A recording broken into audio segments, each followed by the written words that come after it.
ভারতকে প্রতিহত করতে ব্রাহ্মণবাড়িয়ার লোকই যথেষ্ট, এমনটাই মন্তব্য করেছেন বিএনপি চেয়ারপারসনের উপদেষ্টা জয়নুল আবেদিন ফারুক। 12 ডিসেম্বর জাতীয়তাবাদী নবীন দলের 12তম প্রতিষ্ঠা বার্ষিকী উপলক্ষে আলোচনা সভায় প্রধান অতিথির বক্তৃতায় তিনি এসব কথা বলেন। ভারতকে উদ্দেশ্য করে জয়নুল আবেদিন ফারুক বলেন, দয়া করে ভালো হয়ে যান, বাংলাদেশকে নিয়ে মাথা ঘামাবেন না। ডক্টর ইউনূস বলেই দিয়েছেন পাশেই 7 সিস্টার। তিনি বলেন, আপনি শেখ হাসিনাকে আশ্রয় দিয়েছেন এবং ষড়যন্ত্রে সাহায্যও করেছেন। বাংলাদেশের মানুষ গরিব হতে পারে, আপনার কারণে অর্থনৈতিক দুর্বল হতে পারে, কিন্তু একবার আসেন, আমরা লাগবে না। আগরতলার কাছেই ব্রাহ্মণবাড়িয়ার লোকই যথেষ্ট আপনাকে প্রতিহত করতে, সেজন্য কথাবার্তা একটু ভালো করে বলা দরকার। জয়নুল আবেদিন ফারুক আরো বলেন, ভারত কি চায়?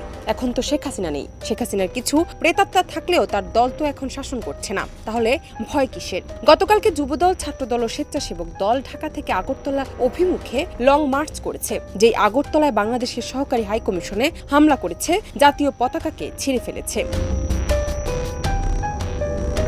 পশ্চিমবঙ্গের মুখ্যমন্ত্রী মমতাকে উদ্দেশ্য করে তিনি বলেন, মমতাকে মনে করেছি তিনি খাঁটি গণতান্ত্রিক, কিন্তু তার কথাবার্তা এবং আচরণে আমার মনে হচ্ছে তিনি শেখ হাসিনার পক্ষে কথা বলার চেষ্টা করছেন।